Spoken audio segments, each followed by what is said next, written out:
tardes, bienvenidos y bienvenidas a este final de temporada, a este final de nuestra tercera temporada, ¿quién lo diría, verdad?, de Encuentros con Calleja.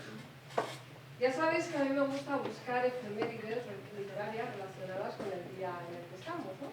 Y porque pienso que a veces los astros pues, se confabulan de tal manera que muestran una agenda como mucho más divertida que la de muchos actos culturales, ¿no?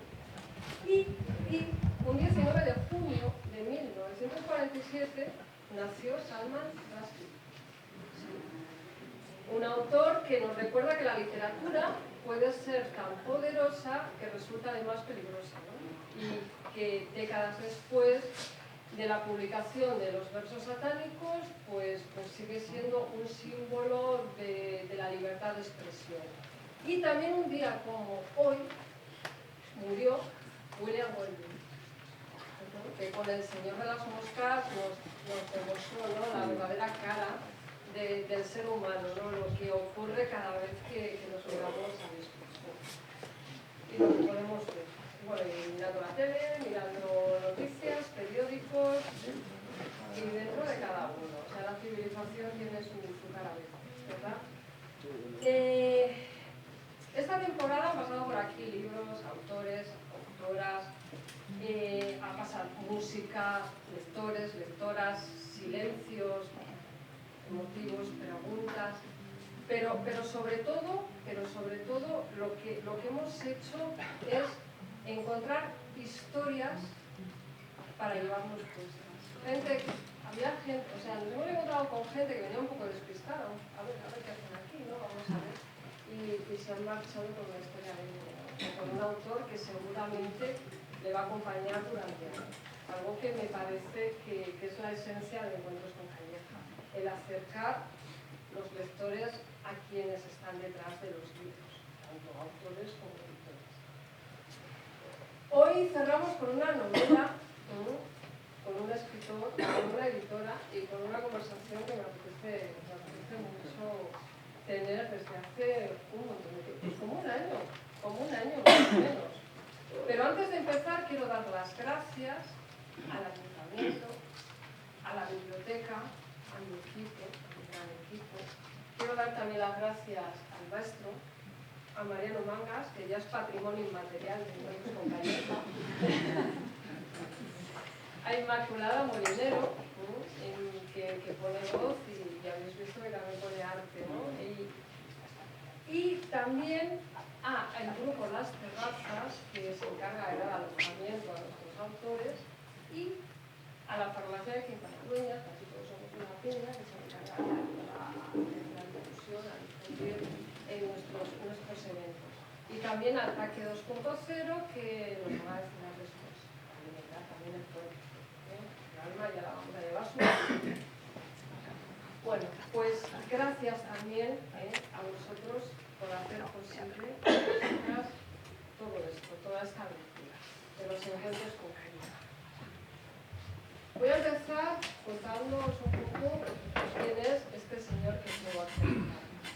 Miquel Alvira nació en Pamplona en 1969 y él...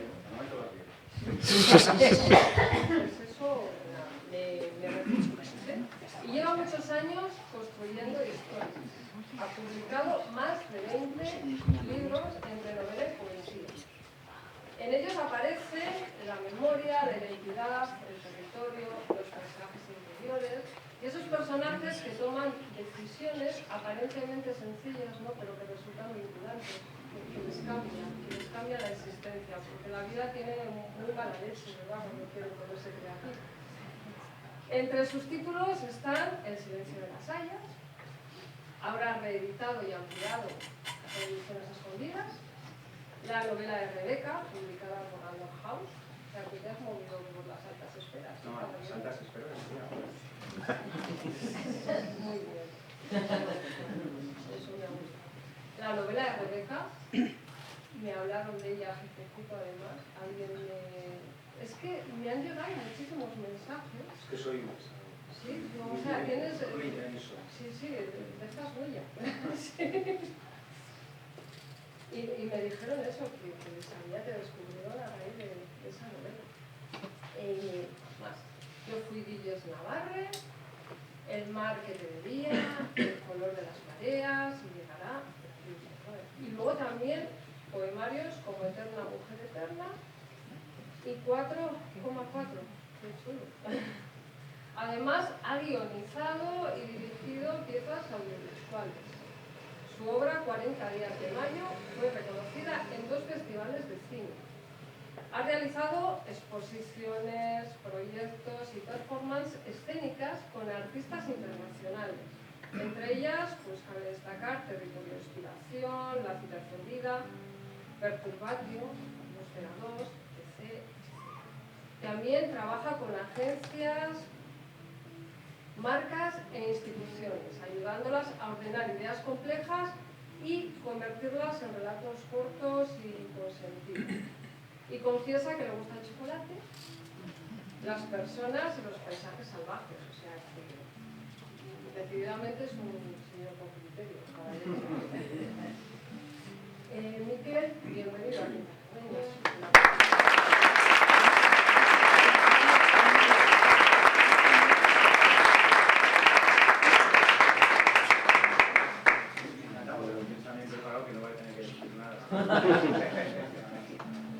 Bueno, yo voy a tener que qué maravilla. Estoy transportado, de verdad. Hombre, estos paisajes a mí me dicen mucho, ¿no? Cuando he aparcado, allí había un trigal, digo, mañana hay que grabar aquí la mano de Batito. Pero sobre todo las personas, y cuando hemos entrado, 7:20, además me han citado a las 7:20, o sea, esto era un poquito como, digo, madre del amor, no, 7:20, yo sí, luego hacia las 7:15 estoy por ahí, no, y 20. Me había dicho, el evento fluirá, pero al 20. Bueno, claro, yo, no, se ve que manda. Bueno, pues estaba encantado, ¿no? Digo, bueno, pues qué bien, pues un pueblo, una biblioteca. Yo soy muy de bibliotecas, me gusta mucho ir a bibliotecas. Claro, ahora me he encontrado toda esta gente, me he encontrado el museo este, que es una puñetera joya, es una maravilla, con Guillermo, que nos lo ha explicado del cine. Digo, pues ya está, es que yo ya he hecho la tarde. Ahora yo ya, si queréis, os cuento algo. Pero por mí, yo ya he hecho la tarde, os estoy encantado. Pero ahora por nosotros. Claro que sí. Por vosotros lo que hagáis. Estoy encantado, ¿eh? Estoy feliz. Es que soy recio navarro y a veces me cuesta exteriorizar. Ha quedado pues. Estoy encantado. Mamen Peinador, ¿no? Es filóloga de formación y editora de formación. Aunque lo suyo con los libros empezó antes, mucho antes. Su padre dirigía una empresa de artes gráficas y llevaba a casa muestras de papel. Ella las tocaba, las miraba, las olía y se fijaba en los colores, en los gramajes, en las texturas y mientras otros niños jugaban a otras cosas, pues ella establecía pues, una relación seria con el papel. Se consolidó años después, pero que ahí empezó. Estudió filología anglo-germánica y se dedicó a la enseñanza de idiomas, no pudiendo terminar por circunstancias de la vida la tesis. ¿Sobre qué? Sobre la mujer medieval y la literatura inglesa. Me dediqué a tener hijas. Al final cambié la historia de la mujer por mi historia como mujer. Y llegó Bolonia, cambiaron el plan, me dijeron, ¿no presentas la tesis ahora o no? Y al final me da tiempo, un año para organizarla y... Algo que se quedó ahí como una espinita clavada. Sí, porque mi padre le hacía especialmente ilusión que hiciera la tesis y murió en ese periodo, entonces ahí se me quedó la espina. Se quedó ahí. Pero la vida tiene esa manera suya de recolocar el futuro. Y en un momento de cambio, pues apareció la posibilidad de crear ediciones escondidas. Sí, empecé de la manera más tonta. Un amigo me ofreció la posibilidad de, pero ¿por qué no montas una editorial? Una editorial, yo no tengo ni idea, nunca he montado, no tengo ni idea de qué va esto. Y al final lo que te das cuenta, y no sé si a Calleja le pasó lo mismo, es que tampoco tienes que saber cómo montar una editorial. Lo que tienes que... Bueno, es que por supuesto que me formé, hice cursos de cómo llevar, pero eso es no lo principal es el gusto por la literatura, las ganas de decir, jo, yo quiero ver este libro publicado, o esta persona que bien escribe, me encantaría poder hacerlo, el gusto por el libro de papel, que fue también una época en la que nos atemorizaban con va a desaparecer el libro de papel, y yo siempre me acuerdo cuando venían los papeles de mi padre y los libros del cole, los nuevos. Lo primero que hacíamos era olerlos, muchos de los que somos amantes del libro de papel, el olor a una biblioteca, ¿no? El olor al papel. Entonces, pues bueno, nació un poco por casualidad de querer cambiar las clases, que ya, pues sí, lo daba todo en mis clases y me gusta, y me sigue gustando, pero digo, tengo que hacer algo más, algo que vaya con la literatura, y bueno, surgió y... Literatura y papel. Sí, estaba como escrito, ¿no? Si creemos en estas cosas, a veces... La editorial comenzó apostando por la poesía, para publicar relatos, ensayos, novelas, que ya has ampliado, ¿no? Sí. Lo que sí que das importancia a libros que realmente te emocionan. Apostas por escritores inéditos o poco conocidos, y a diferencia, ¿no?, igual de las grandes editoriales o de otro tipo de editoriales, no te preocupas tanto de quién firma, sino de lo que firma, ¿no?, de lo que escribe. Una editorial como la mía jamás va a poder competir con grandes como Random House, o sea, es imposible. O sea, bueno, yo sé dónde estoy, ¿no? Entonces lo que creo que marca la diferencia es, a mí me tiene que gustar la novela que me llega y el autor que me llega. O sea, son las dos cosas, me tiene que gustar lo que escribe y quién lo hace, porque la relación entre el escritor y el editor tiene que ser muy estrecha, tiene que haber algo que te... Sí. Es un trabajo muy pudoroso. Al final, el corrector, el editor, tiene que decir cosas al autor que dan muchísimo pudor, y tienes que decirlo con todo el amor, con todo el cariño, con toda... Tienes que conocer bien a la persona para saber cómo decirse en el momento en que lo dices, ¿no? Es complicadillo, sí. Es verdad, sí. Y es que además apuestas por acompañar a los autores, apoyarles en todo el proceso, no solo previo, sino durante y después. Claro, y eso también es muy importante, que se sientan arropados. Por eso, un poco por alusiones a lo de grande y tal. Claro, lógicamente, ¿no? Las grandes editoriales pues tienen unos volúmenes y unas capacidades de distribución innegables, ¿no? Y efectivamente, pues bueno, yo he estado ahí. Pero como os he dicho antes, el chocolate, los paisajes salvajes y las personas, ¿no? Entonces, para mí ahora, en este momento de mi vida, en este trayecto de mi vida, lo que hace grande un encuentro como el de hoy, lo que hace grande una experiencia, un proyecto creativo, o lo que hace grande una editorial, que se ponga encima de la mesa a la persona. Y eso es lo que yo he encontrado en Ediciones Escondidas, ¿no? Entonces, cuando yo doy el salto premeditado a trabajar con editoriales independientes, editoriales que no son de los grandes sellos. Sí, que te saliste del circuito. Me salí del circuito, claro. Era porque yo ponía encima de la mesa la persona. O sea, yo como persona y la relación personal. Tenías que encontrarte. Claro. Y claro, es algo que en Ediciones Escondidas pues lo encuentras en el minuto cero.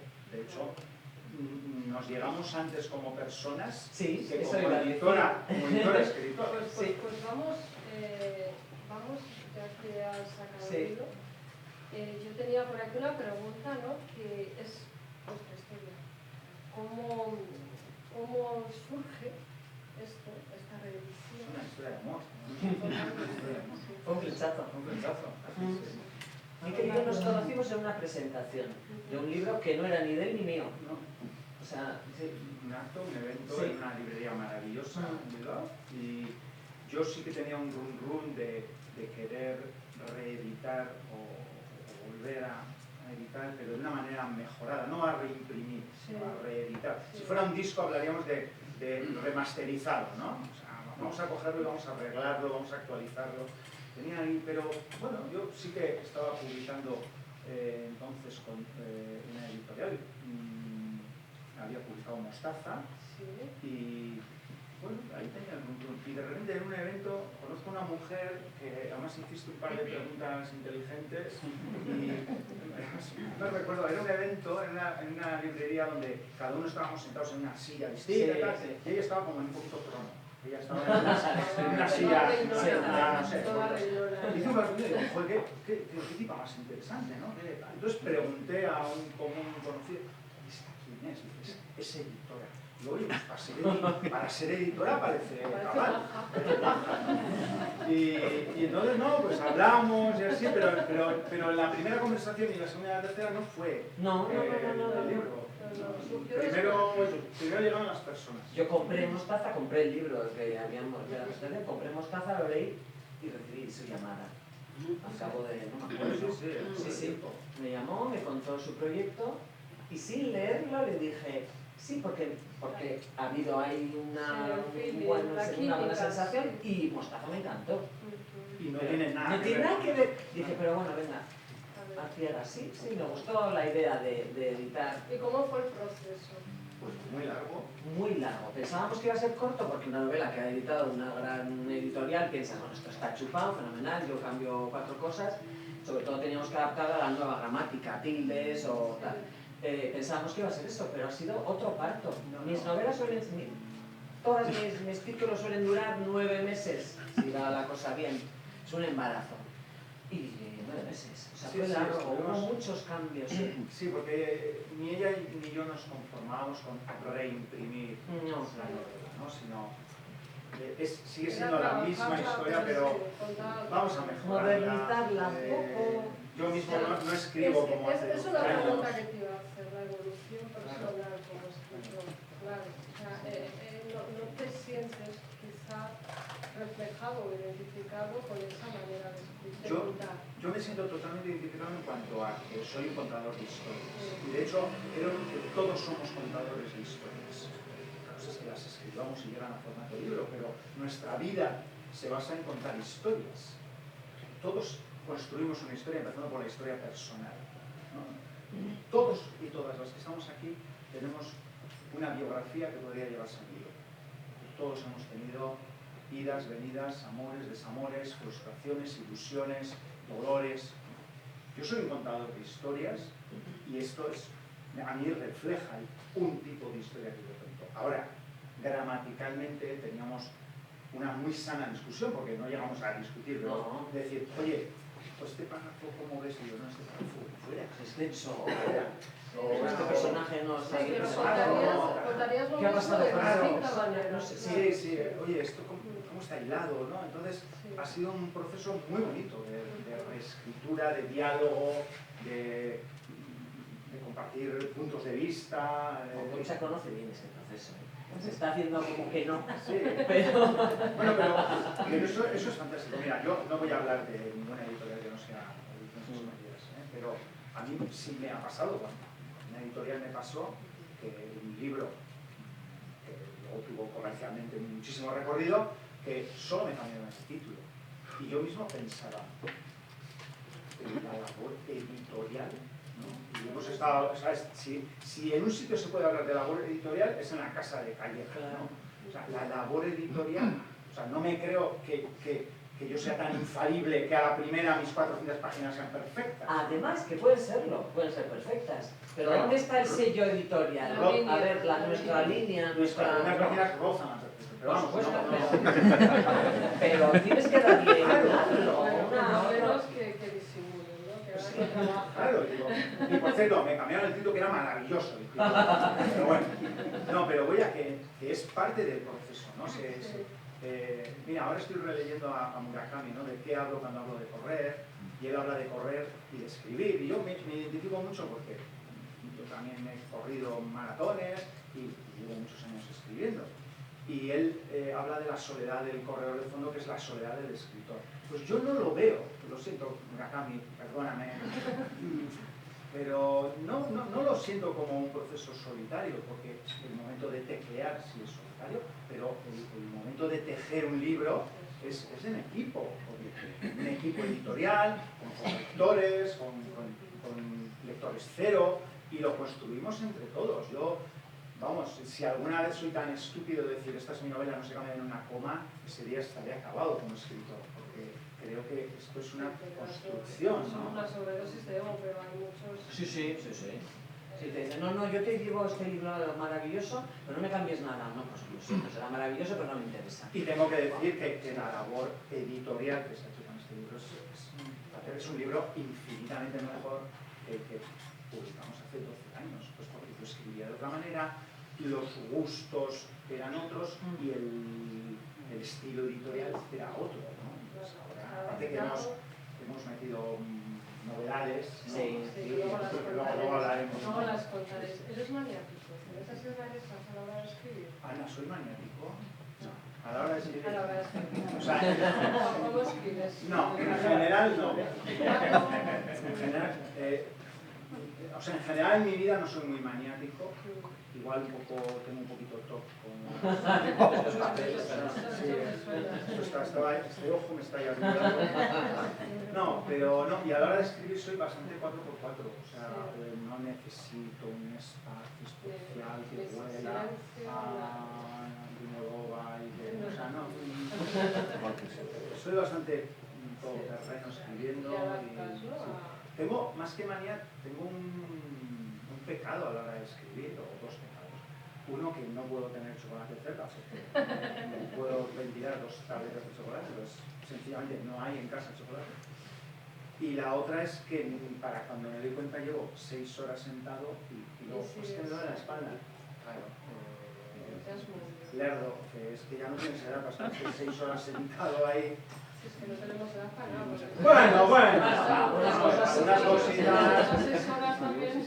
Pero pasa igual, te vas a corregir. No, pero sí que más. Bueno, pues una última preguntita, ya os vais preparando para la lectura. O un par de preguntas.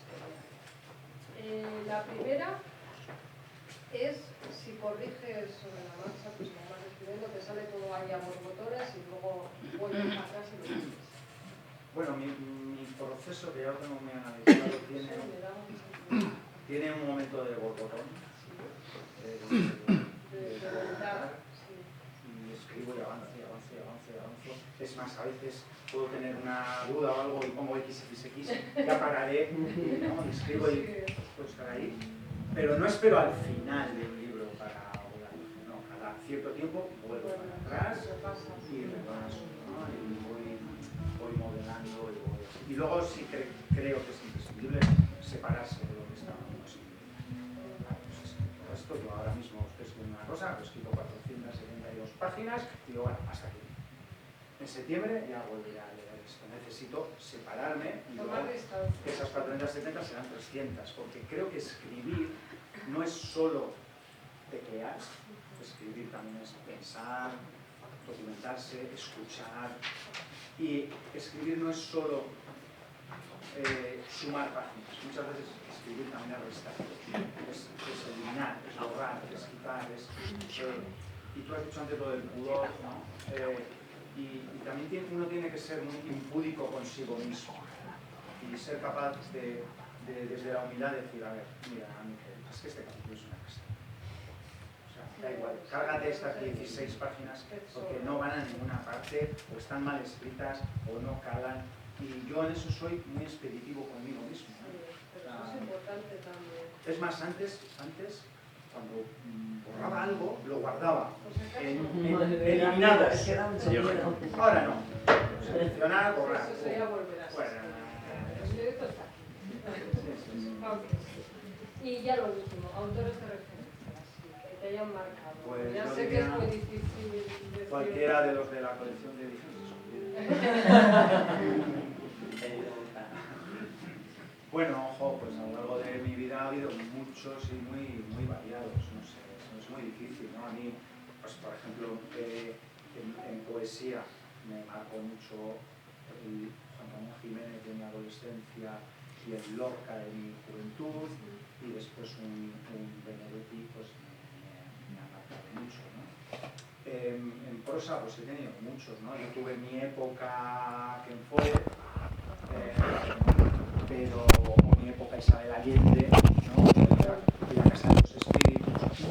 Pero yo, por ejemplo, me desteté con Dumas, una colección maravillosa que heredé de mi abuelo, y con una colección donde estaban los grandes. Entonces yo, siendo muy jovencito, pues leí todo lo de Hemingway, leí a Dostoyevsky, León Tolstoy, porque era una colección que me regaló mi abuelo, ¿no? Y yo creo que me marcaron mucho. Por ejemplo, Dumas me marcó mucho, Víctor Hugo me marcó mucho. Ya contemporáneos, pues la verdad es que últimamente no leo mucho bestseller, ¿no?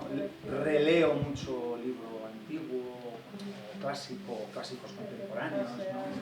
Pues, sí, para buscar joyitas, ¿no? Que quedan ahí. Y quedan y hay por casa, y releer las herencias de mi padre, ¿no? De mi aita, de mi abuelo, pues quedan libros por casa. Y luego, pues también toda esta corriente de Gabriel García Márquez, de compañía, ¿no? Que todo el realismo mágico también me influyó mucho, ¿no? Pero bueno, ahora mismo, por ejemplo, estoy leyendo los de, ahora se me ha ido el nombre, la autora de Hamnet,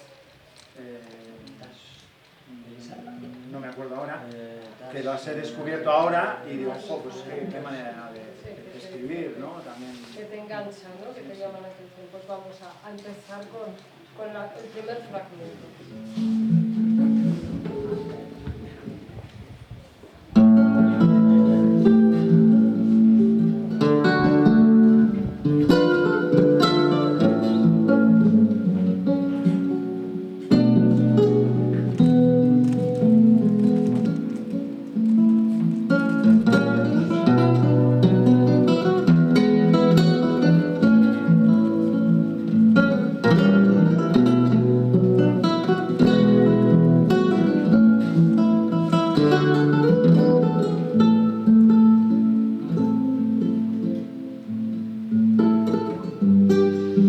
Así que, aún con un fragmento de cecina en la boca, ocupándole uno y otro carrillo, se caló la boina, se escupió las manos y se lanzó a la ascensión, convencido de que si llegaba a la borda antes del mediodía, la transición podría llevarse a cabo y tendría tiempo de regresar para las nupcias. Sus dedos, rebosantes de heridas, callos y oscuras hendiduras, presentaban una piel que más que humana parecía superficie de pezuña. Tenía las uñas romas y chiquitas, duras, más anchas que largas, y éstas se adherían a la faz caliza de Anzoátegui, como si reconocieran cada pequeña brecha, cada sujeción, cada minúsculo saliente en el que hundirse para tomar impulso y elevar el cuerpo hacia la cúspide del risco. Al tiempo, las puntas de las albarcas buscaban despercibidos apoyos para la vista, pero suficientes al tacto de unos pies de escalador, de tal forma que, quizá más rápido que cualquier otro montañés anteriormente, el joven había alcanzado la mitad de la ascensión.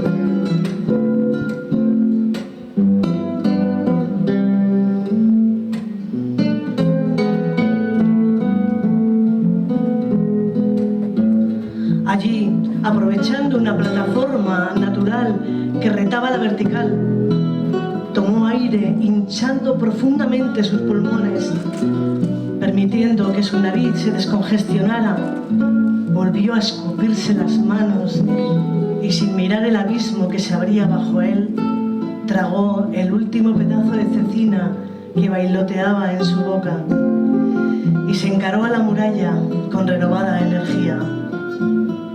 El resto de la escalada resultó más sencilla, si es que puede ser sencilla una trepada de 400 metros sin seguridad alguna, sin más técnica que la intuición y sin más ayuda que la de la fuerza de los músculos.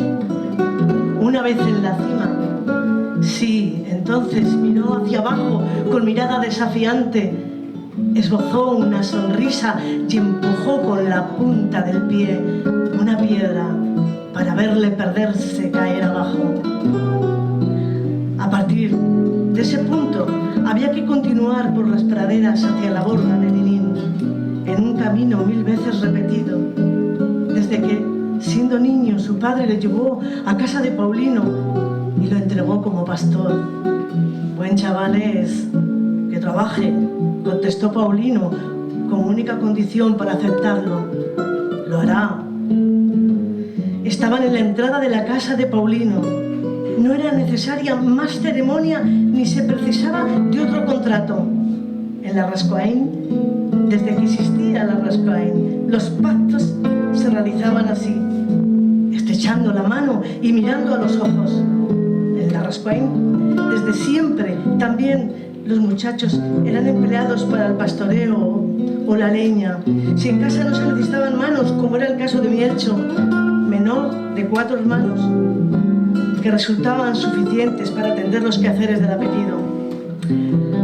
Así que una mañana su padre lo levantó de la cama y le ordenó que se vistiera. Era el día de Santiago. El verano se había instalado en el valle de Giulí y Paulino acogería bajo su patrocinio al pequeño Mielcho. Desde entonces, cada día de su soltería, subía al monte, a los prados o a los llanos de Soroa o a la borda de Tinín o a los pies de Onchategui.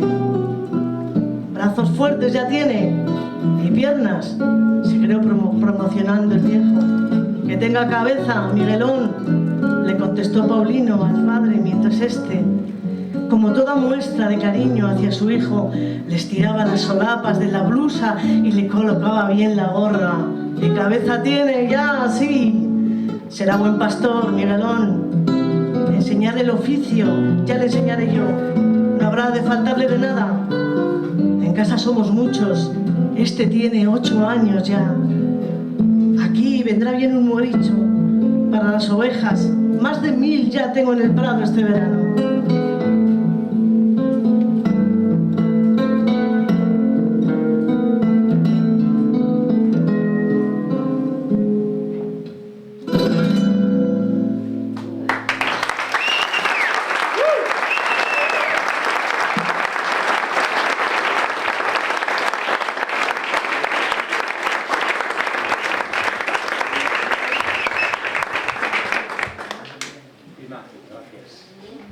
Maestro, gracias. Gracias a vosotros. Bueno, qué sorpresa, qué bonito lo que habéis elegido. Bueno, ahí se recoge un poco la atmósfera que se va a vivir en ese pueblo. Esta es una novela que está ambientada en un pueblo de Pirineo Navarro, el último pueblo del Pirineo Navarro antes de la frontera. Pero también, bueno, a mí me ha gustado estos párrafos, porque también reflejan un poco al autor, ¿no? Yo provengo de una familia de montañeros, muy montañeros, tanto mi padre como mi madre, los dos. De hecho, mi madre incluso ha sido escaladora. Y yo me he criado en ese pueblo, en esos montes, en esos paisajes. Y aunque esto está ambientado a principios del siglo XX, bueno, yo he vivido situaciones muy parejas, ¿no? Yo, siendo muy crío, pues he estado con pastores por los prados, he estado escalando, he hecho montaña, he dormido en bordas. Las bordas son como las tenadas aquí, ¿no? Entonces, de alguna manera, Mielcho es un juego de palabras, ¿no? Sería una especie de Miguelín, curiosamente me llamo Miquel, ¿no? Bueno, pues no es autobiográfico esto para nada, no es una historia autobiográfica, pero sí que bebe de muchas de las historias que yo he oído a mis mayores, ¿no? Y a mi abuela, y que yo he vivido con los mayores de esos pueblos a los que yo iba de crío y luego de adolescente, y luego de joven, y bueno, y escuchaba pastores sin ninguna vocación de escribir una novela, pero bueno, de alguna manera han construido todo mi imaginario, ¿no? En esta novela hay un prólogo de una escritora vasca que se llama Carmele Jayo, la autora de Las manos de mi madre, así que ahora se lleva al cine, y dice, ¿no? Miquel vuelve a su patria imaginaria, ¿no? Porque esa montaña, ¿no? Que para mí es tan importante, yo ya no escalo, ni se me ocurre, ¿no? Meterme en paredes y así, pero de alguna manera eso que has contado y esa escalada, ¿no? Pues refleja un poco también parte de lo que... Es que tu libro, o sea, tu novela, tu historia, es muy gráfica, es muy visual. Tú lo estás contando, pero nosotros lo estamos viendo. Entonces, quizás sea porque lo llevas dentro, lo que tú has dicho, ¿no? Las historias, el imaginario.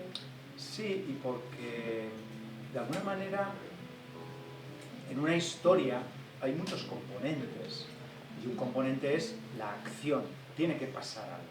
Esto me lo habéis oído muchas veces cuando alguien me dice, te tienes que venir a Quintana Dueñas, que aquí te sale una novela. Y bueno, aquí me saldrá un paisaje, pero hay una acción, tiene que pasar algo, ¿no? Ese es un mimbre, que pase algo.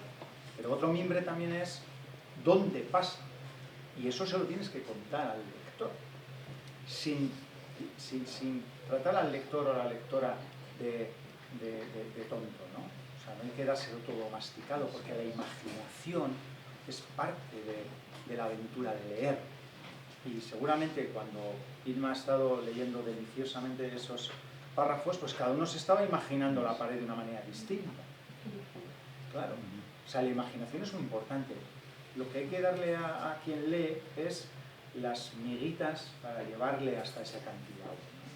Entonces, en eso creo que, en esos dos mimbres, pues creo que me muevo muy bien. Y el tercer mimbre es los personajes, ¿no? El tratar de crear personajes veraces, que no reales, porque esto es ficción, Creíbles. pero tienen que ser creíbles, ¿no? Tienen que ser coherentes. Y ahí muchas veces entra la mano de la edición, de la editora, ¿no? Claro, porque yo puedo tener muy claro que este personaje es así, y quien lo lee primero, que es la editora, puede decir, no entiendo este personaje. ¿Cómo que no entiendo este personaje? No, pues igual no está bien trazado, ¿no? Entonces, pero lo tenemos en nuestra cabeza y tenemos que pensar que los demás no lo tienen ya ahí. Es una especie de... Tú eres escritora también y sabes de lo que hablamos. Es una especie de pacto con quienes leéis, ¿no? O sea, yo entiendo esto como un contrato con vosotros.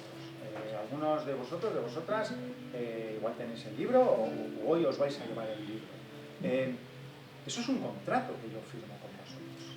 Es mi compromiso de que en este libro está lo mejor que yo he sabido hacer y que os aseguro que seguiré perseverando para que el próximo libro sea, si puede ser, todavía mejor, ¿no? Porque tengo que seguir creciendo. En ese pacto nos tenemos que hablar de tú a tú. El escritor no puede tratar a quien lee como un menor de edad, de 20, llevo de la mano, te lo voy a decir todo. No. Yo te voy a crear un contexto donde tu imaginación va a poder desarrollar lo que yo estoy contando. Es que se rompería la magia, ¿no? Claro. De la lectura. No, o sería otra cosa. Eso es. Es casi como un libro de texto, ¿no? Que te explican... A mí me pasa con muchas novelas históricas, que tantas fechas, tantas cosas, me da la sensación de que estoy leyendo un libro de texto, un libro escolar. A mí hay gente que me dice, con este libro o algún libro de este estilo, yo fui Gil Navarro o alguno de estos, dice, es que he aprendido mucha historia contigo. Pues no es mi vocación que nadie aprenda historia, no, yo no hago libros históricos, escribo libros ambientados en un momento histórico, pero yo no voy a parar la acción durante 3 páginas para explicarte cómo se hacía no sé qué, si con 3 pinceladas es suficiente, ¿no? ¿no? Para eso está tu imaginación.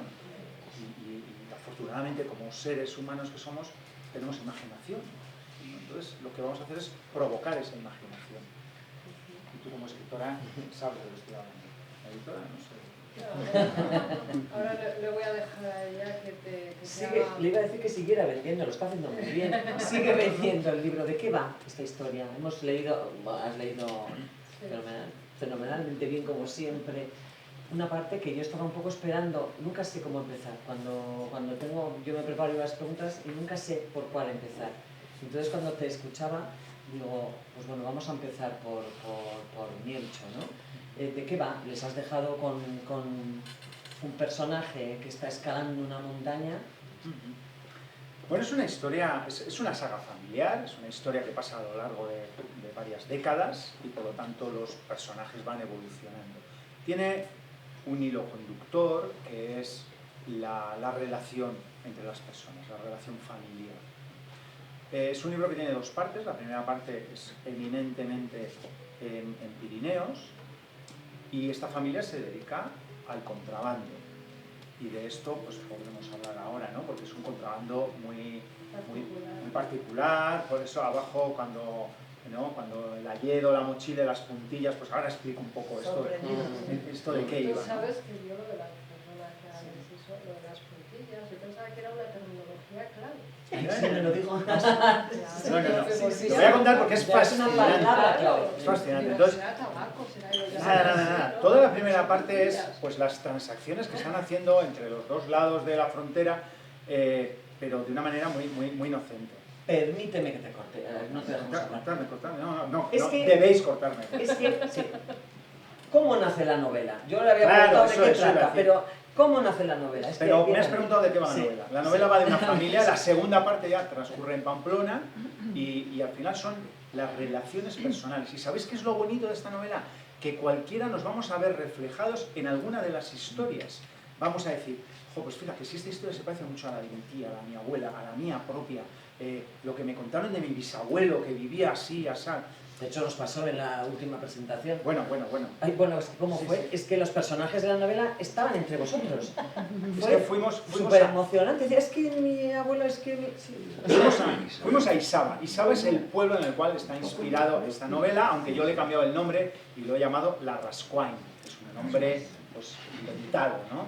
¿Por qué? Porque no me interesaba hacer la historia de Isaba, sino, bueno, yo me he inspirado en Isaba. Isaba está en el Valle de Roncal, en el Pirineo Navarro, y es el último pueblo antes de pasar a Francia, ¿no? Mi abuela provenía de ahí, yo me he criado allí, he vivido allí, he vivido allí mis veranos, mis inviernos, mis fiestas de guardar, ¿no? Y hicimos allí una presentación muy bonita, pero previamente hicimos un recorrido por los paisajes de la novela con un grupo de gente que la gente está muy pirada. Entonces un viernes a la tarde se viene aquí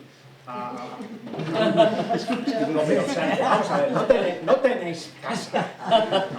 Pues también un grupo de gente se presentó allí en Isabel.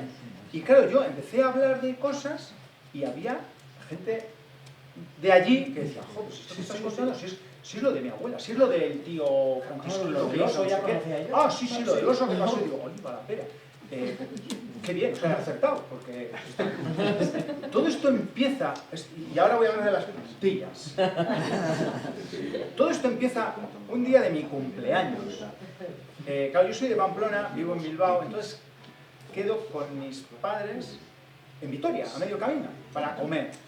Y en los postres le dice mi madre a mi padre, bueno, pues ahora ya que el niño cumple 48 años, no sé exactamente cuántos. Cada vez dicen la fecha diferente. Sí. Yo no sé si es verdad. No, pero es que yo pensaba que era el número redondo, los 45 creo que eran, por los años de la novela o no sé. Total, dice, bueno, ya es hora de que le digamos al niño la verdad. Cuando me dice que soy adoptado, que me compraron por Ringling, yo qué sé.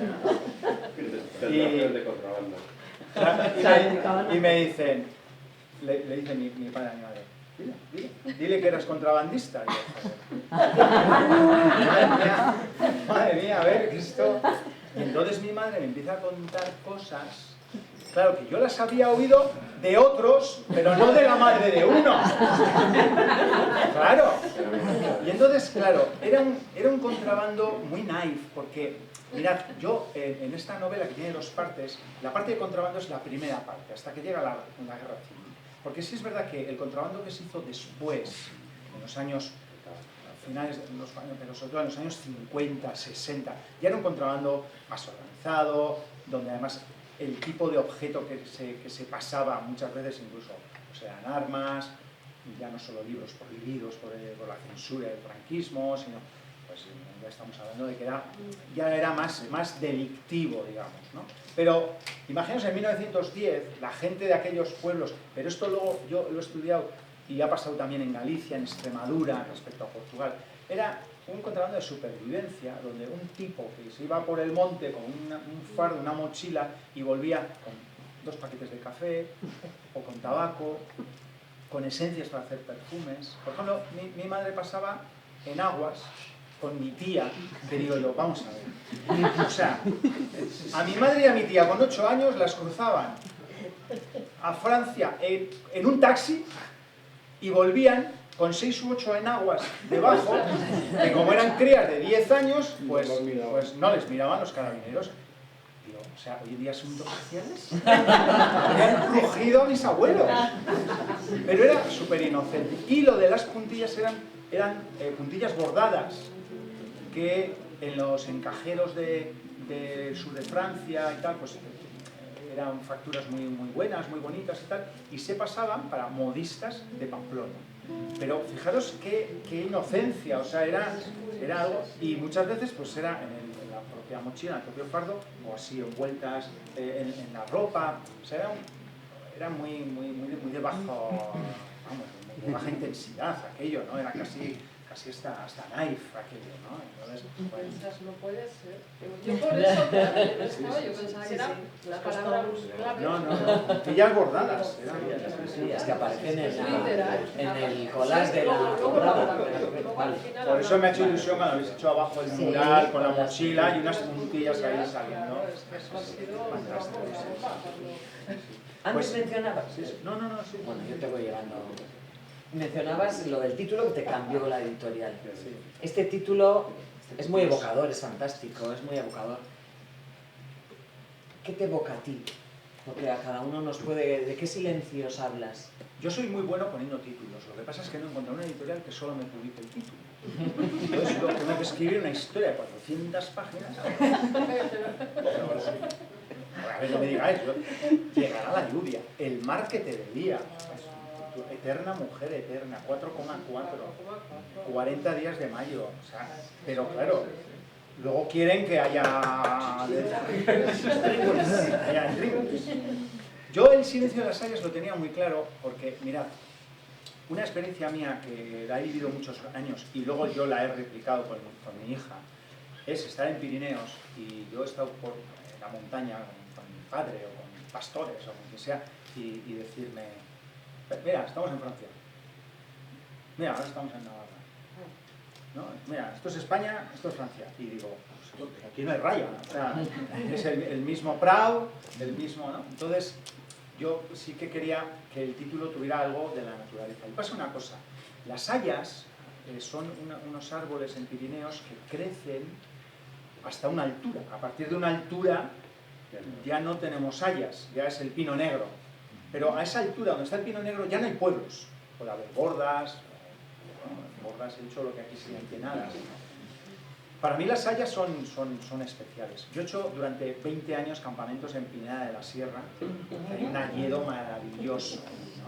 Maravilloso. Entonces las hayas a mí han supuesto mucho. Y para mí las hayas son el lugar donde hay gente, donde hay habitación. Y esas hayas estaban allí mucho antes de que estuviera el pueblo y seguirán estando mucho después. Y digo, anda que no habrán visto y oído estas hayas, pero se lo callan todo. Se lo callan. Entonces ese juego de esa complicidad que nos dan las hayas, ¿no? A mí me gustan mucho los árboles y hay hayedos que son maravillosos. Hay muchas cosas además que ocultar en la novela también, ¿no? Muchas cosas que silenciar, no solo... Claro, es que pasan muchas cosas y muchas, como pasa en muchas familias, pues que es mejor no remover, ¿no? Yo, si ahora nos preguntáramos aquí, en todas nuestras familias ha habido historias de herencias, de lindes, de aquel que no sé qué, de hijos, de discusiones, ¿no? Entonces, muchas cosas que siempre es mejor callar. Aquí en la novela, además, Hay bueno, muchos. Hablas de la inmigración, sí, de la homosexualidad, sí, de sí, la, claro, Y además, del contrabando, ¿en qué contexto histórico? de la situación social, claro, hay política del un momento. personaje homosexual que claro, en 1920, Claro. pues como para ir con una camiseta LGTBI, ¿no? O sea, pues aquello había que callarlo, o pues eso, o infamias familiares y... A ver, de alguna manera es una novela de acción, porque pasan cosas. Sin embargo, no es lo que más... la acción... No, o sea, no es un thriller de acción, no es de acción, pero hombre, pasan cosas. Pasan cosas, Claro. pasan muchas cosas. En lo cotidiano hay auténticas, vamos, historias dignas de contar. Mira, no remuevas, no remuevas esa cosa familiar, ¿no? Mejor callarlo, ¿no? De eso pues hay mucho.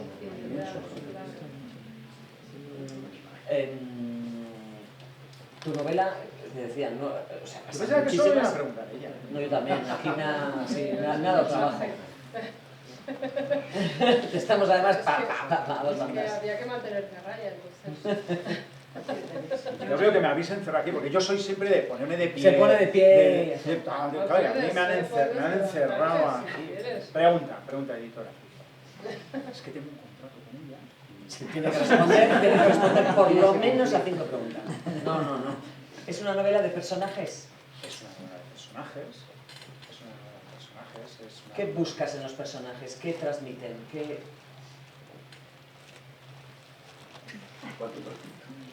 ¿Puedo preguntar?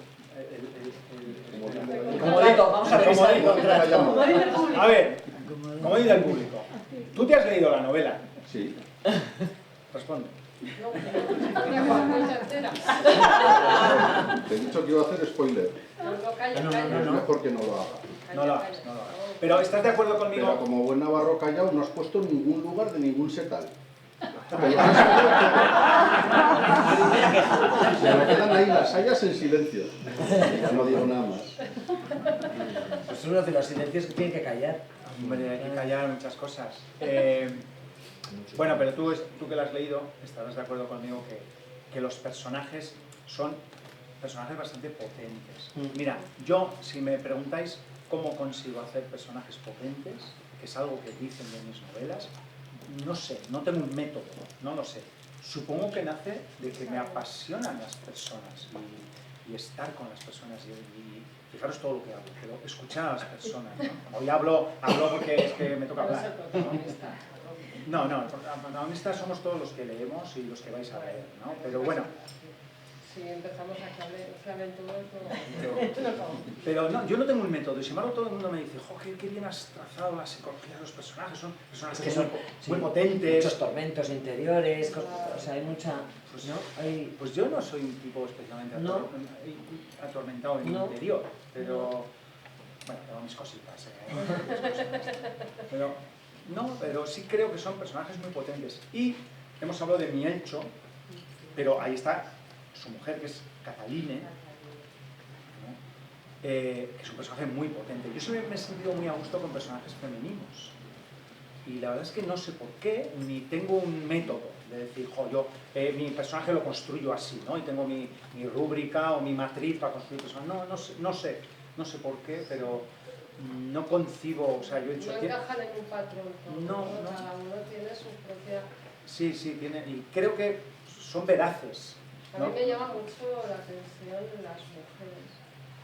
El matriarcado también, ¿no? Que se Hombre, respira, es muy matriarcal, ¿no? Sí, que se respira. Catalina, por ejemplo, que tampoco dices tanto y sin embargo te llega. sea, que va llegando por sus acciones, más que por sus descripciones, ¿no? Y eso, crear esa atmósfera, a mí me parece, vamos, un logro fabuloso.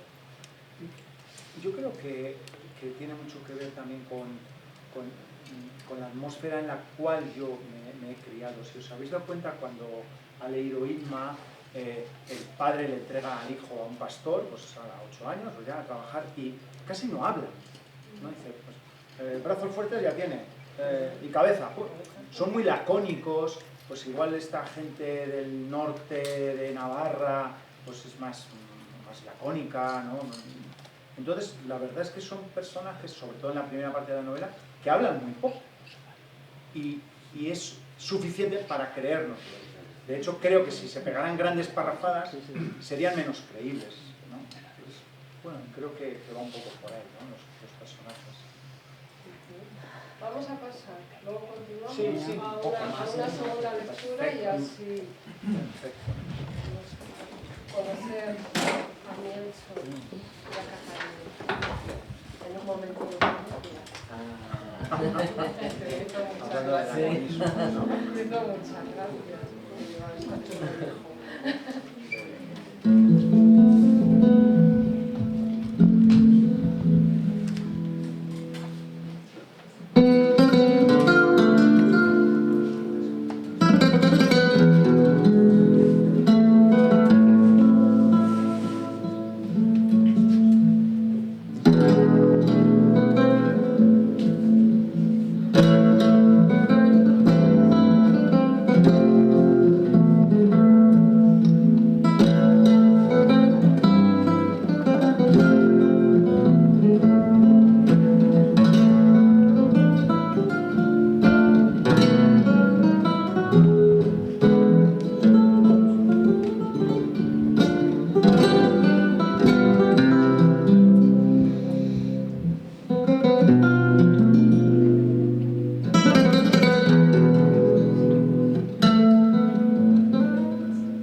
Sorojibel era una casa hermosa, no demasiado ostentosa, pero sí con aire de los edificios preeminentes del valle de Genli. Lucía un formidable tejado de 4 aguas por el que discurría la lluvia en los días de tormenta. Sobre él, que tamborileaban los aguaceros y del que caían grandes bloques de nieve en los meses de invierno. Rematándolo, una chimenea de 2 cañas con la cubierta típica de Rarascoain. Le confería un cierto aire medieval. Levantada en tiempos inmemoriales, probablemente había empezado siendo una borda, dada su ubicación en lo que fuera un prado abierto en el bosque, cuando el pueblo no llegaba hasta tan arriba. A lo largo de su historia había conocido un par de incendios, uno de los cuales aún se apreciaba en los restos negruzcos de una parte del alero, y también diversas ampliaciones, en especial en la parte trasera, así como la colocación del escudo de la familia a mediados del siglo XVIII. No era ni la más grande ni la más rica de la Rarascoain, pero quizá sí la que más llamaba la atención. Puede que por su ubicación, puede que por su porte. Cataline y Mielcho estaban felices, ambos a su manera. Ella con la seguridad que le daba caminar del brazo de su esposo, como si con aquel gesto se cumpliera una etapa en la vida. Él, satisfecho por haber encontrado una ama de casa atenta, trabajadora y en cierta manera guapa. Mielcho se vio en Sorojibel casado con Cataline, después de una soltería de pastor y contrabandista, inmensamente feliz de compartir la vida con la mujer a la que, en su sencilla forma de entender, el mundo amaba.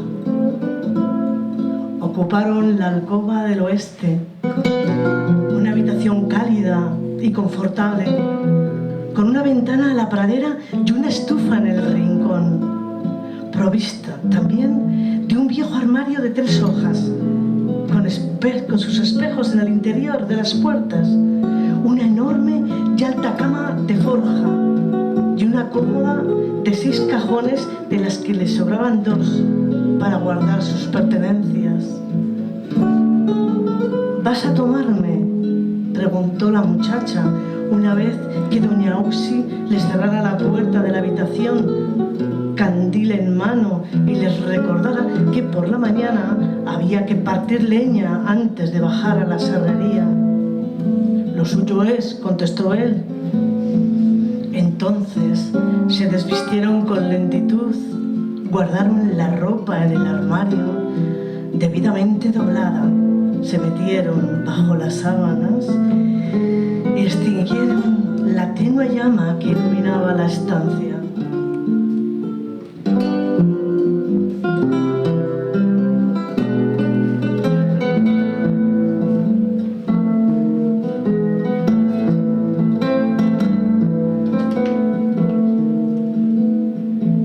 A los pocos minutos, Mielcho desvirgaba a Cataline, mareado e incómodo él, desgarrada por el dolor ella, en un acto más breve aún que el de sus desposorios.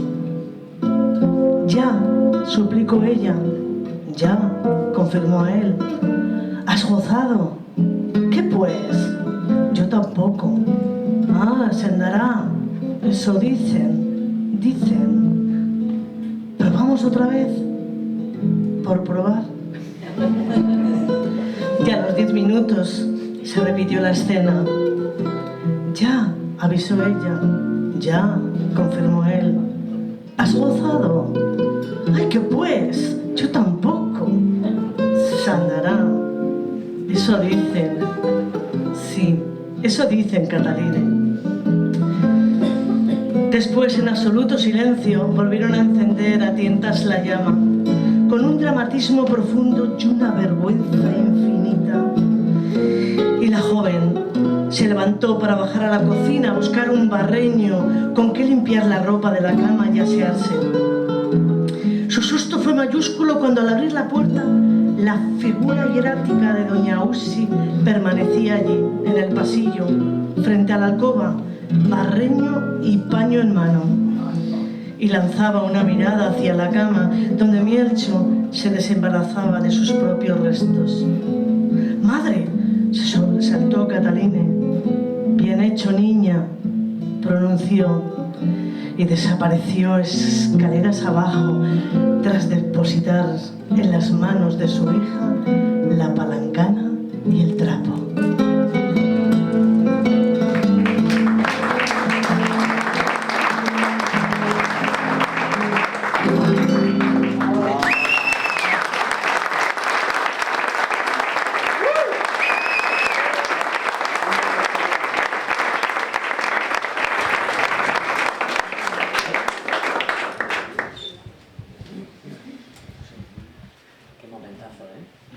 Es que hay muchos momentos Ya así. pues. Ya pues. Ya pues. Momentos así muy especiales. Barcos navarros. Barcos, sí. Bueno, esta nueva edición hemos dicho que hemos cuidado mucho, hemos cambiado cosas, la hemos modernizado, pero además tiene un capítulo 0 y un final diferente. Sí, a mí me apetecía jugar un poco, ¿no? Yo soy muy juguetón y muy disfrutón y me apetecía meter un capítulo 0 que nos cuenta algo que vais a descubrir cuando lo leáis. Es que de repente iba a contarlo y digo, voy a hacer spoiler del capítulo 0. Ya, y es y como... yo también iba a hacer una pregunta y digo, voy a hacer spoiler de tal, entonces es que es complicado. Sí, Es sí. complicado, pero bueno, es un capítulo 0, casi os diría ya, haciendo también homenaje a Calleja, ¿no? Casi es un cuento dentro de la novela, ¿no? Totalmente relacionado con la novela, no es algo gratuito, y me apetecía meterlo. Y hay otro final, hay dos finales, por lo tanto podrías hacer doble spoiler. Pero no, eres Con lo de las setas me contó. eres un hombre de palabra, me has dicho antes que no ibas a hacer spoiler. Mirad, está el final que se publicó en su día, que es un buen final, y es el final que cuando se publicó gustó y que arrastró a tantos lectores, ¿no? Porque es un final que reconforta y es un final bonito, ¿no? Y me apetecía contar el final verdadero, del cual no voy a decir nada. Entonces, ahora... ¿Tenías en mente, no? Es verdad que no A ver, te sí, atreviste a publicar. en su día yo no me atreví a publicar este final segundo, pues mira, pues porque yo era bastante bobo y pensaba que lo comercial era el que publiqué. Y con los años yo me he dado cuenta que lo comercial es ser honesto con lo que uno quiere hacer, ¿no? Y luego pues podemos gustar o no gustar, y yo seguramente aquí muchos os vais a llevar el libro y diréis, jo, pues mira, el tío me gustó hablando, pero el libro no me ha gustado. Yo no puedo gustar a todo el mundo, ni escribo para gustar a todo el mundo. Pero igual hace 15 años, pues en ese afán de contentar y de gustar, no me atreví a publicar este final, que es el que yo digo, es el final real de toda esta historia, ¿no? Y estoy muy orgulloso de que en la novela aparezcan los dos, porque valoramos, ¿no? Y podía ser, bueno, pues quitamos el antiguo, pero me parece también una travesura, porque igual que es una travesura la portada, ¿no? Que ahora si quieres comenta tú también la portada. Jo, una novela no es solo tinta negra sobre páginas, ¿no? Una novela tiene más, y para mí era una travesura poner dos finales. Que, viendo lo que hacía Calleja, ¿dónde está Guillermo? Guillermo, viendo lo que hacía Calleja, que ponía al final un autodefinido o algo y ponía solución en el siguiente. Entonces yo creo que en el siguiente libro... Eso iba a preguntarte, porque has dicho que es una saga. Claro, ¿Va a seguir? ¿Qué va a pasar? El siguiente libro, lo que haremos será el final en el siguiente. En lugar de haber publicado dos finales, teníamos que haber dicho que poco el final, ojo ahí la el historia. final para el siguiente. Claro, eso es lo que tiene estas editoras. Ya, poco ojo. Bueno, yo ahora mismo sí estoy haciendo algo que yo me he negado a hacer en los últimos 15 años. Mirad, esta novela cuando salió hace 15 años fue un bombazo y funcionó muy bien y fue uno de los libros más vendidos. Se presentó en la Feria de Durango del libro, que es una feria de libro muy potente, y fue el libro que más se vendió. Y tuve muchas novias para decirme, jo, escribe una segunda parte. Y yo siempre me he negado, porque yo nunca he hecho ni trilogías, ni he querido firmar nunca con ninguna editorial el compromiso de escribir 3 libros, o 2 libros, o trilogías, porque siempre, siempre he escrito lo que he querido cuando he querido, y de hecho Mostaza, que es la novela anterior a esta, no tiene nada que ver con esto. Yo siempre he escrito lo que he querido, ¿no? Pero creo que el reencontrarme con esta patria imaginaria mía, el reencontrarme con el yo que me llevó a escribir esto, pues me ha empujado a empezar a escribir otra historia que tiene que ver con el silencio de las hayas. Esto no lo he contado a nadie, porque solo lo sabes tú, y os lo voy a contar a todos vosotros que estáis aquí presentes y a los 150.000 que están ahora conectados en streaming, y lo voy a contar. Un saludo a Latinoamérica, gente que me estáis viendo desde Europa del Este también, gracias. No es una segunda parte. A ver qué cuento sin contar más. No es una segunda parte.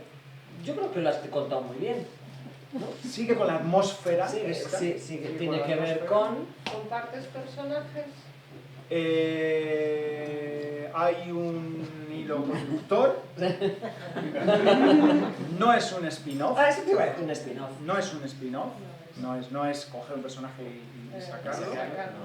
Y la verdad es que ahora estoy en el proceso de empezar a escribir. Pero son las 400 y pico. Son las 400 y pico páginas que las he escrito en estos meses, así casi un poco a borbotón, en estos últimos 3 meses. y en septiembre esas patrullas de una página serán 300, en Navidad serán 200. Y bueno, y esto tendrá que tener su proceso de maduración, y o sea, no es algo inminente decir, pues en 6 meses sacamos novela, ¿no? Tendrá su trabajo, pero y estoy recontándome. Y creo que el momento fue cuando estuvimos en Isaba y me di cuenta que realmente es una historia viva, que es una historia real, que esto es ficción, pero que nace de esas historias reales. Yo, si quieres que te pregunte algo más, te pregunto, pero si no... No, a mí me gustaría Me gustaría que hablases de la hablaras portada. tú. ¿Ves? Ah, de la portada. Sí, yo, que De hablaras la tú de la portada, sí, porque me despierta mucha curiosidad. Bueno, la portada habría que cambiarla. O Aquí sea, al hemos hecho final, apuestas, ¿no? De lo que era. de lo que era. Bueno, sí, me estuviste preguntando y al final habría que darle una modernización. La portada antigua era muy similar al mural, es verdad, al mural ese, una entrada en bosque, pero era como oscura, como triste. Yo tampoco quería darle ese tono. Y una amiga tuya te hizo un collage. Es verdad, te hizo un collage. Sí, esto es una artista, se llama Cristina Dobaran, y ella es artista, hace collage, y bueno, pues... Y vimos que encajaba. Yo añadí las hojas de haya, que no estaban en el collage, porque era, o sea, añadí esa hoja, añadí estas hojas, porque eran hojas de otro árbol, y tampoco me parecía que fuera... Y bueno, tenía las puntillas, había una mujer que al final Cataline, bueno, es muy importante en la primera parte. ¿Eh? Tú. Luego me preguntabas tú, ¿no? Sí, te pregunté, ¿será sangre? ¿Qué era? ¿Qué eran los colores siguientes? Al final tampoco está muy... Eso es una No, no chapela, tiene. no tiene sentido. Podría ser una chapela, al final parte está en el País Vasco, otra parte o sea, También en los Navarra, sí. otra parte en Vizcaya. Bueno, y son un poco los colores también. de la Podría ser tierra. el hierro de las minas de Yo Vizcaya, incluso donde había pensado en la caldera del castañero. también No, la hay caldera una- puede una ser, es que al historia. final... Es que ese es el juego. Bueno, yo a Lo la interpretación. artista esta Cristina Dobaran, yo le di la novela y le dije, a ver aquí qué hay. Yo luego no le pregunté, ¿esto qué es? ¿Esto Claro, qué es? no se hace así, o sea, lo Ya, que... bueno, Luego ha cada vivido uno, esa atmósfera sí. y lo ha Luego interpretado. cada uno lo interpreta. Yo estoy feliz con esta Sí. portada, la verdad es que... Es original. Y además ahora, Marlene, esto va a ser una Sí, y como marca funcionó de la muy casa. bien, como funcionó muy bien el collage en la portada, sí he decidido que todas las novelas, bueno, va a ser la marca de Ediciones Escondidas de la siguiente que he sacado, también es un collage y creo que funciona, que dice mucho sin saber de qué va, sin leer la sinopsis, que yo no soy muy amiga de la sinopsis. Viendo el collage, pues bueno, os podéis hacer una idea de qué puede ir la novela y eso me resulta interesante, ¿no? Es atractivo. Creo que, priori, luego que el juego queda funciona. respuesta. Claro, y luego después, a ver El juego queda si lo que tú respuesta. has pensado, pues bueno.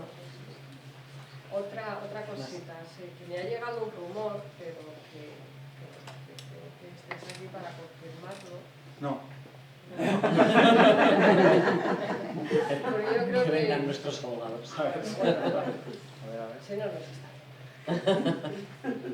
Que la novela... va a dar Un saludo a la comunidad de Estados Unidos. La Comunidad novela americana. va a dar un salto al mundo audiovisual. Bueno, aquí vamos a ser prudentes, ¿vale? Si es verdad que hay un proyecto en marcha, El proyecto está. el proyecto está, Depende de muchas cosas, ¿eh? También es verdad. hay un guión, sí podemos decir que no es una adaptación de la novela, sino otra cosa con esta Por atmósfera. la atmósfera. Mira, a mí siempre me ha gustado, los modernos lo llaman transmedia, es decir, yo por ejemplo saqué una novela y en paralelo saqué un vino con el mismo nombre de la novela, ¿no? O he hecho experiencias de ese tipo, ¿no? De que la atmósfera que se crea en un libro pues luego llegue a una exposición o llegue a un videoarte o a un vino o a una colección de bolsos. Por ejemplo, 4,4 es también una colección de bolsos que se hizo con unas artistas, una de París y otra de Roma. ¿no? Entonces, una diseñadora. Entonces, me gusta mucho. Entonces, no es una adaptación de la novela, pero es también un juego transmedia. Está en el terreno del proyecto, bastante avanzado el proyecto, pero para este tipo de proyectos audiovisuales hace falta una financiación, que eso sí que no está en nuestra mano, y hay una gente que lo está moviendo, y está, pues ya sabéis cuando en las películas sale colaboran y salen 17 comunidades autónomas, 13 bancos, 2 fundaciones, pues claro, entonces están en eso. Si hay financiación y todo esto, pues sí hay incluso unos plazos de rodaje y tal, pero... Sí, pero que el proyecto está estudiado. Entonces, ¿no? bueno, hablando de esto, ¿alguien quiere donar 1,7 millones de euros? ¿Billetes pequeños? No, sin marcar. Toda la comunidad que nos está escuchando. Eso es. Un saludo a la comunidad de Suiza. Entonces, el proyecto es ilusionante, pero también, bueno, nosotros queremos siempre ser prudentes con estas cosas y nunca mejor dicho, ya que estamos hablando de Silencio de las Hayas, no vender la piel del oso antes de... Es que mi bisabuelo era practicante en el Valle de Roncal. Sí, antes se decía practicante, ¿no? Era el practicante. Era practicante. Y entonces él iba con un mulo por los pueblos, era practicante, barbero y ¿qué otra cosa? Y dentista.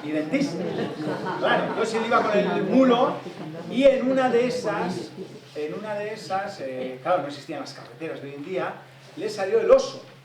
Y tuvo que echar patas y el oso se entretuvo con el mulo. Claro, mi bisabuelo se quedó sin mulo y aquello era una ruina. No había un seguro todo riesgo y no te ponía el mulo de sustitución, o sea, no, nada. Claro, y yo sí recuerdo historias de mi abuela de decirnos, contarme a mí mi abuela, cuando era niña y bajaba el oso, tocaban la campana de una manera, sabéis que en los pueblos, ¿no? Si había incendios, si era tan... Y entonces, si estábamos en la escuela, nos teníamos que quedar en la escuela y si no, teníamos que correr a alguna casa, ¿no? Y eso me lo contó mi abuela, ¿no? Entonces, el oso pues, está como muy presente, entonces no queremos vender la piel del oso.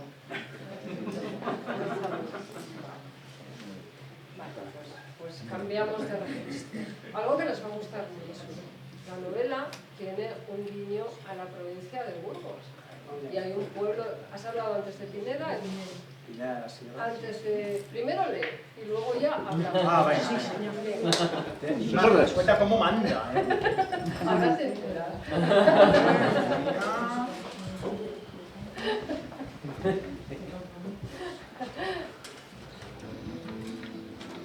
A lo mejor algún día le encuentro aquí.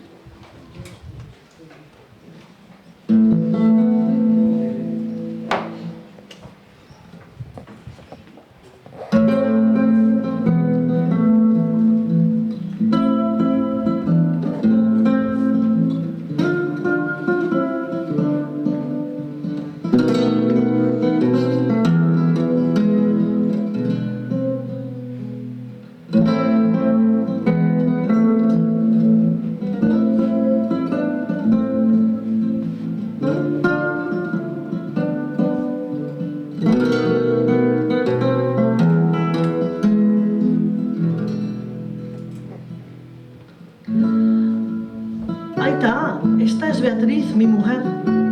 Tampoco tu hermana se casó en el Rascoaín, afirmó con un deje de tristeza mi Elcho.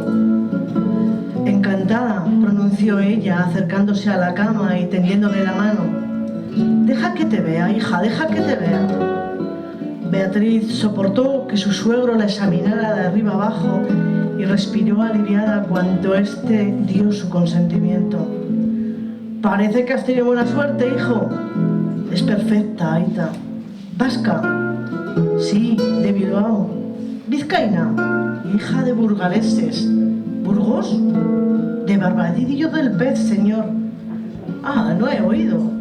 Es un pueblo pequeño pero hermoso.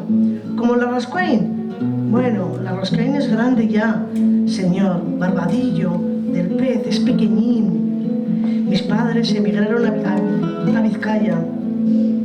¿Y qué dicen tus padres de este marido que te has encontrado, hija? Mis padres murieron. A mi padre lo mató una enfermedad, Mi madre murió en la fábrica de Zorroza, donde trabajaba aplastada por una máquina. Los dos militamos ETA. Mielcho bajó la vista, se caló el gorro y tragó saliva.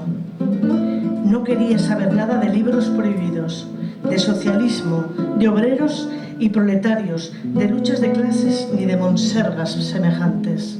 En Sologíbel nadie milita. Bastante sufrimiento han traído estas ideas. Lo de Miguel no tiene que ver. Lo de Miguel tiene que ver mucho. Mientras estéis bajo este techo, ni una palabra sobre ese tema. Pero ahí está. Zerrazuzagoa, ordenó tasativo el padre. A Esteban le habría encantado que su padre se sintiera orgulloso de sus años de clandestinidad, de la mano de Severiano, de sus soflamas a la salida de las fábricas, de lo mucho que había estudiado a los teóricos del movimiento obrero, con aquella cruda frase, pronunciada en euskera, para sustanciar con más aplomo. Comprendía que el socialismo no iba a ser bien visto en Sologíbel. Como una nube de vapor de agua, todas sus ínfulas de charlar largo y tendido con Mielcho sobre la lucha de la clase o sobre la república acababan de esfumarse. ¿Qué es eso de que mi cuñado anda por el monte?, preguntó Beatriz. ¿Eso? ¿De qué mercancía se trata, Aita? ¿Tan urgente era? No es mercancía, Esteban. En ese momento, la ventisca arreció en el exterior como una premonición de lo que estaba sucediendo en el collado de Igarriz, donde Miguel se deslizaba por el barranco, nevado, rumbo a Oreitón, ya en suelo francés. Entonces, ¿puedo fiarme de tu mujer? Ahí está, contestó levemente ofendido Esteban, mientras pasaba el brazo por los hombros de la joven y la arrimaba hacia sí.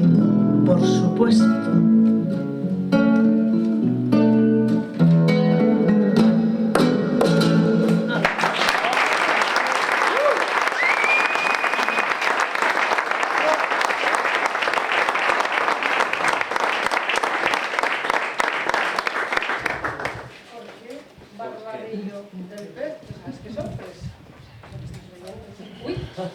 Pues porque yo sabía que pasados los años ibas a acabar leyendo.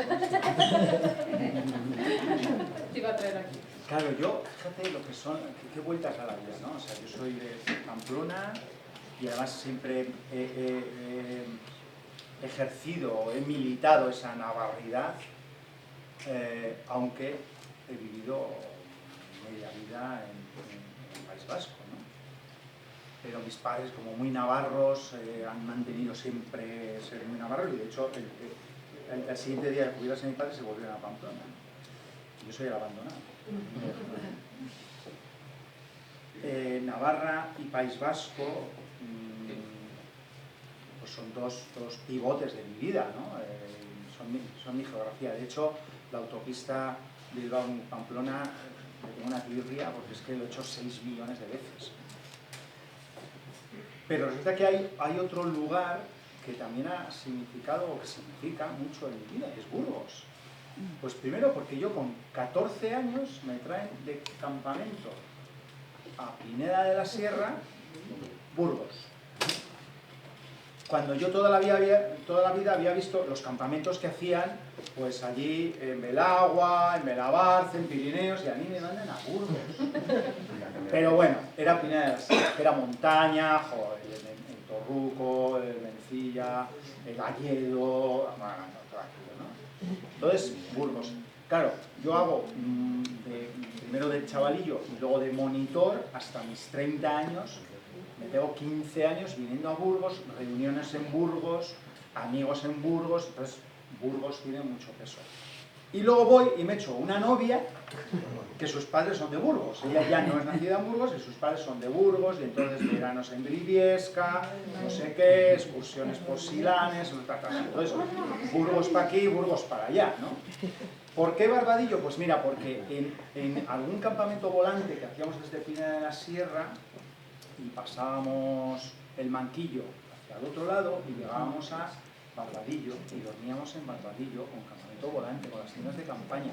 Bueno, que si a mis abuelos les habrían quitado la custodia por lo que hacía mi madre, a nosotros como monitores todos en la cárcel. O sea, con chavales adolescentes por ahí, acampando en cualquier sitio, y, bueno, estábamos todos en la cárcel hoy en día, ¿no? Y yo tengo recuerdos muy bonitos de aquellas noches que llegábamos a acampar a las afueras de Barbadillo y la gente de Barbadillo nos trataba muy bien, era como que vienen los del campamento, ¿no? Y se acercaban y nos saludaban. Entonces he tenido siempre ese puntito de Barbadillo, porque además está Barbadillo de Pez y Barbadillo de Herreros. Sí, se veía en el mercado. Entonces, y bueno, y hay un Barbadillo del mercado. Y entre una cosa y otra, pues nos hemos movido mucho. De hecho, en Barbadillo de Herreros, yo tengo una anécdota, y es que me subí a un árbol, siendo yo monitor aquí con los chavales, me subí a un árbol y cuando estaba trepando se me enganchó una rama en el pantaloncillo corto que llevaba y oí ras. Y pensé, por Dios que sea el pantalón, porque como me ha roto. Y bueno, fue el pantalón. Allí en Barbadillo de Herreros. Entonces, Burgos pues ha significado y significa pues, también, ¿no? Pues, es parte de mi geografía. Esas imágenes, ¿no? que emocional, quedan grabadas. Un saludo para toda la gente de Barbadillo, del Pez, Barbadillo de Herreros, que ahora mismo nos está viendo. Silanes, Briviesca. Silanes, Briviesca. Si te parece, vamos a dar paso. Sí, por supuesto. Este es el momento en que podéis preguntar a la editora todo lo que queráis. No está Julio, Qué lástima. Yo he dicho que voy a dejar papelitos en la puerta con preguntas. Y ya que según entren, que cojan. Sí. Marcos. El tema que comentabas sobre el final alternativo, que parece ser por lo que dices que más que alternativo, era el real, ¿no? Por lo que he entendido, es el final que tú barajabas, el que tú querías plantear, y lo cambiaste.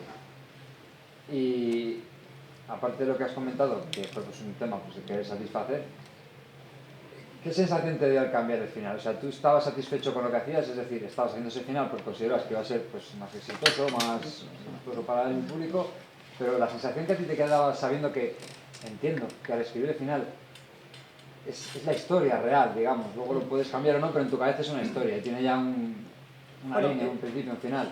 ¿Qué sensación? Esa historia, o sea, perdón, ese final que aparece ahí es un buen final, literariamente es un buen final y yo estoy muy contento con ese final.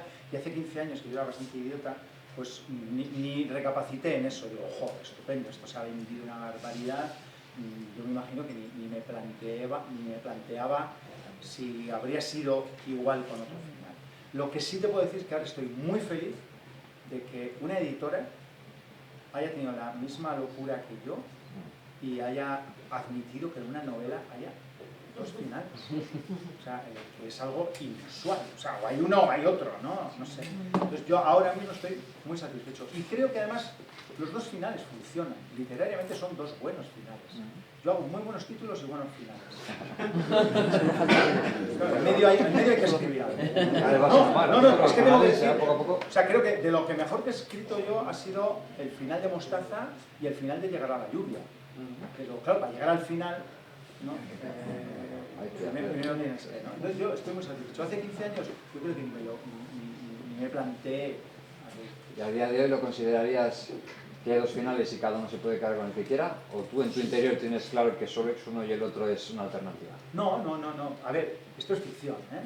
Entonces creo que los dos finales son válidos y que algunos os vais a quedar con un final, otros con otro. Otros seguramente no os guste ninguno de los dos, ni os guste la novela, ni os guste yo, diré de manera de hacer un viernes, pero no, yo creo que cualquiera de los dos funciona y yo en mi corazoncito pues sí que pienso que hay uno que me gusta más como lector, ¿no? Pero, hombre, el bueno es el tercero que todavía no he Ese es el gancho para... Será muy final. ¿Alguna preguntita más? Bueno, yo voy a ser un poco menos técnica.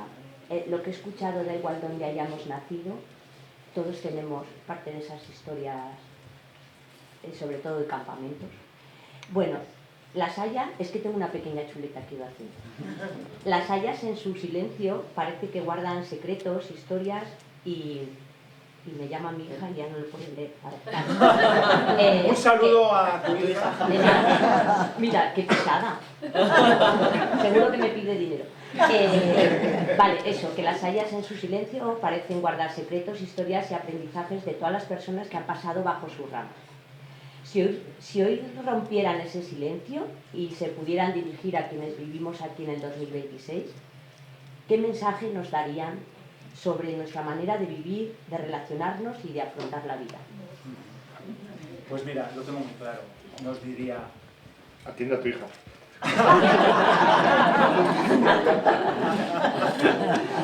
Bueno, va un poco por ahí, ¿eh? No, fíjate, yo, sí. Iba a decir que seguramente nos diría, cuidaos un poquito más unos a otros. Yo creo que ese sería el mensaje que nos daría. Cuidaos un poquito más. Sí. Ahora podemos desarrollarlo, pero creo que la esencia es esa, ¿no? Creo que a veces nos podemos cuidar un poquito más unos a otros. Me ha quedado un poco moñas, pero soy poeta. A ver, que yo hago novelas y que soy conocido por novelas, pero que yo soy poeta. ¿En qué género te sientes más cómodo? Masculino. No.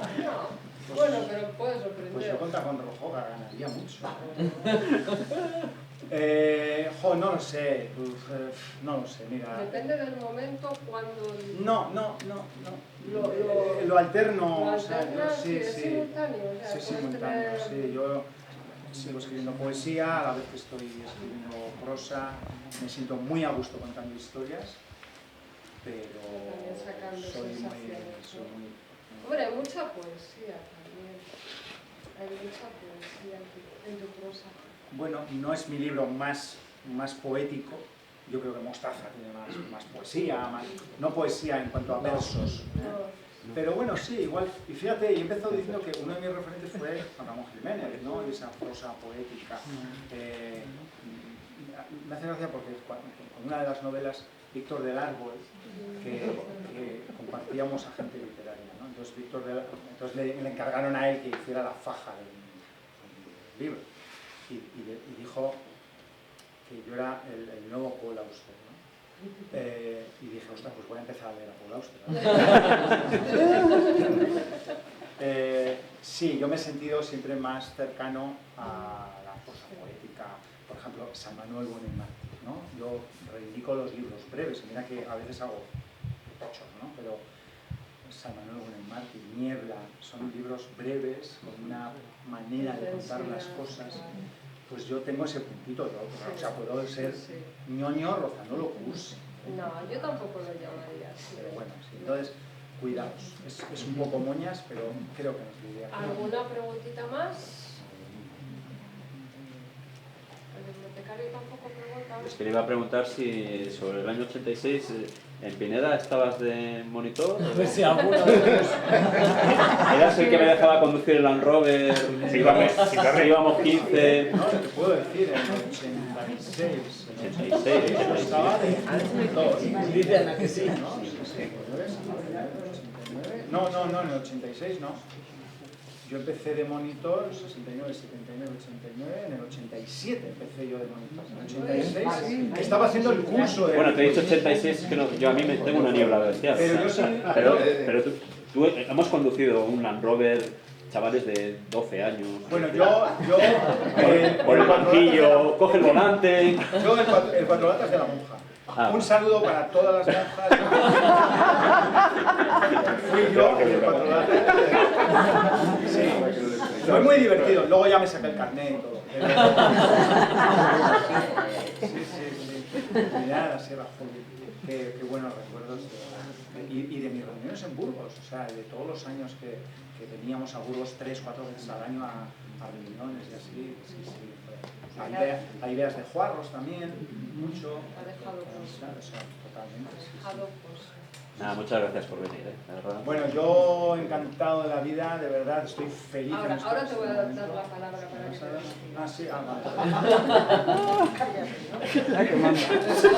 Siempre te adelantas. Yo como el bibliotecario ha dicho que gracias, yo pensaba que ya... Pero ya veo que hay jerarquías aquí. Sí, sí, vamos. Es que nos vamos a despedir. ¿No? Nos vamos a despedir. Ya cerramos temporada. Ya tengo que dar las gracias a toda esta gente que nos ha estado apoyando. Más alto, hablo más alto, vale. Para la próxima, micrófonos. Para a toda la gente que nos han estado apoyando, ¿no? Que han creído en las historias, que han creído en los autores. Y eso es muy importante, ¿no? Que los autores lleguen a una biblioteca de un pueblo y se encuentren, pues eso. Que yo siempre digo, ¿no? Que dejen aquí los libros y se vayan con la mochila cargada de cariño. Y espero que tú, que vosotros, lo hayáis percibido. Quiero un aplauso inmenso para nuestro patrimonio inmaterial.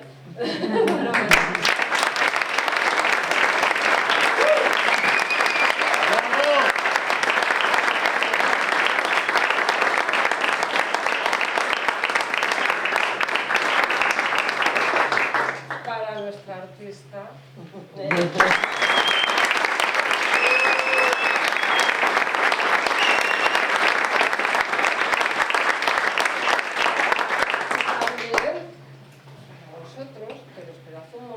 Porque ya puedes decir que has venido a Encuentros con Calleja, porque te vamos a dar un diploma. Te vamos a dar un diploma. Sí, ya estás diplomado. ¡Ay, ay, ay, ay! ¡Qué bonito! ¡Ay, va! ¡Qué bonito! Sí, sí. Ay, es verdad. ¿Quién de quién? De Marcos. ¡Qué bonito! Ya. ¡Qué bonito! ¿Queréis verlo? Sí. El próximo mes. Voy a tener aquí, entonces, cuando vengáis a que firme el libro. Es muy bonito.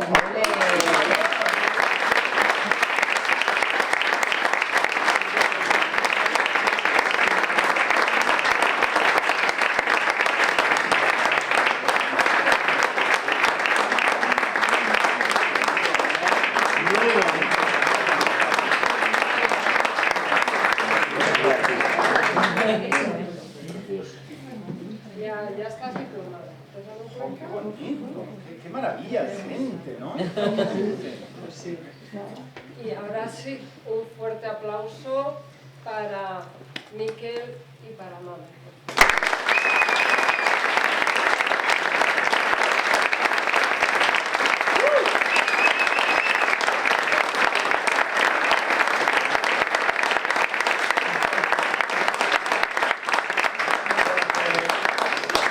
Yo no me voy a liar a decir lo hecho. Así que voy a terminar. ¿Puedo abusar del maestro? Claro, cómo no. ¿Puedes coger la guitarra un momento? Bueno. Había pensado otra cosa, pero vamos. Si hay que tocar la guitarra, se toca la guitarra. Soy un fenómeno creando expectativas. Cosa que no os va a pasar con el libro, que es maravilloso. Oye, ¿Qué vas a cantar? No voy a cantar, no sabes, es una cosita, acompáñame así, una cosa suavecita, pim, pam, pam, pam, porque voy a hacer algo aquí, ¿vale?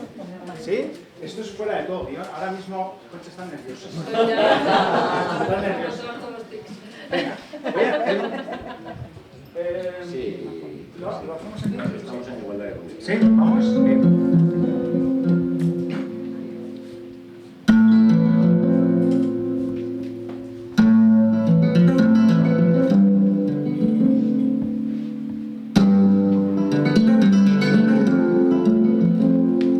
Bueno, quiero dedicar estas palabras a alguien que de momento no ha recibido aplauso y que espero que cuando termine estas palabras le dediquéis un aplauso muy grande, que es a Concha, que un día me dijo que viniera aquí y aquí estoy. ¿Y sabéis por qué? Pues mirad, por lo siguiente.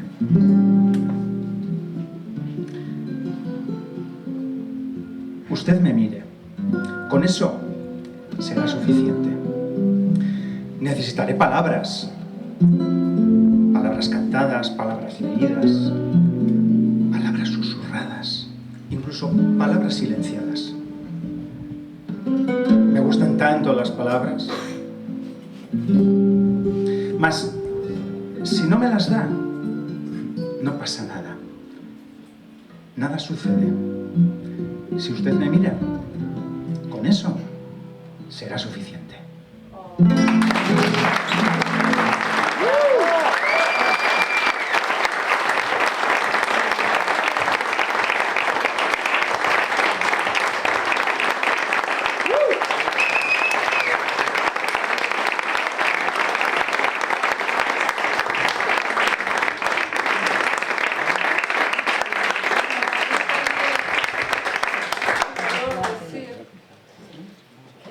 Compartir aventura con Mamen, vamos a compartir editora y espero que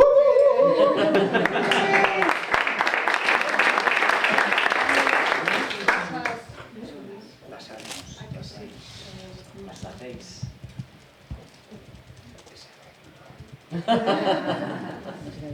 Te doy la palabra, Mamen. Mamen, Vamos no, a dejarla cierra. No. Uy, Cierra, qué situación. cierra. No, después de este poema. Mamen. No, para mí ha sido muy especial porque yo he venido aquí un par de veces, creo, como público, intentando acompañar a Concha en este proyecto que conozco desde que nació, desde que empezó. Concha y yo nos conocimos a través de Facebook con su primera novela. Yo creí en esa novela y ahí le apoyé y ahí empezamos a hablar y bueno, de allí surgió, ¿no? Entonces he venido aquí como público, ya siendo editora, y estar aquí ahora como un poco protagonista, que no me siento porque para mí mis protagonistas son mis escritores, pues me emociona. Es emocionante, es bonito que cierre nuestra temporada y la vuestra, ¿no?, de presentaciones, pues es emocionante y estoy agradecidísima a todos los que habéis podido venir hoy y compartir con nosotros este momento.